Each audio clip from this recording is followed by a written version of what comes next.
ken ken, tudi, tuda, tudi, tuda, tudi.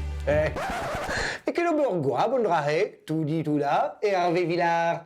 A quel scude, Gandano, Hervé.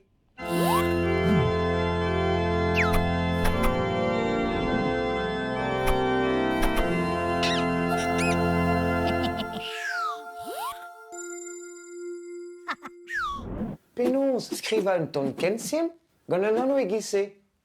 Sant Hervé, a oa barz e unan, a patron marvarzet, gant yen der, hag a c'hoaz. Hervé d'en deus ket gounezet ze voiz ken ebet. Met, divar e vuez eo, en deus gounezet, doujans ar varzet al. Ne ket bet ur bugel c'hantet. Nan, Ivarnion edad barzie, en doa gret un uvre, keja a rafe gant riwan an deiv ar ler, hag e teufe ur bugel sakr eus o euret.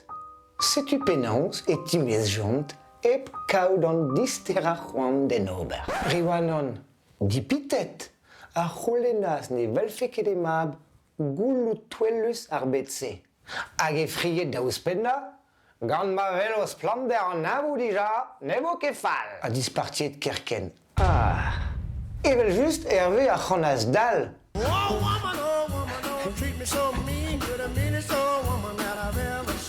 Me gwez da velet natur gwir an dud, brav pe fall, gwez da c'houremen al loen et gwez ie.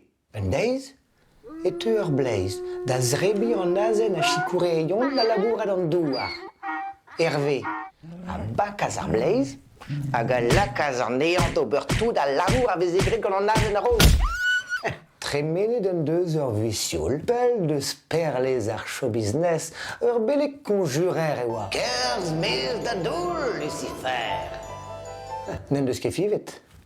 Gwit evede, lan o arne, ar vourwen. On avezou da ran unan e landeda a rank femant de velet. Enfin, bon. Hervé Villard. Kabri.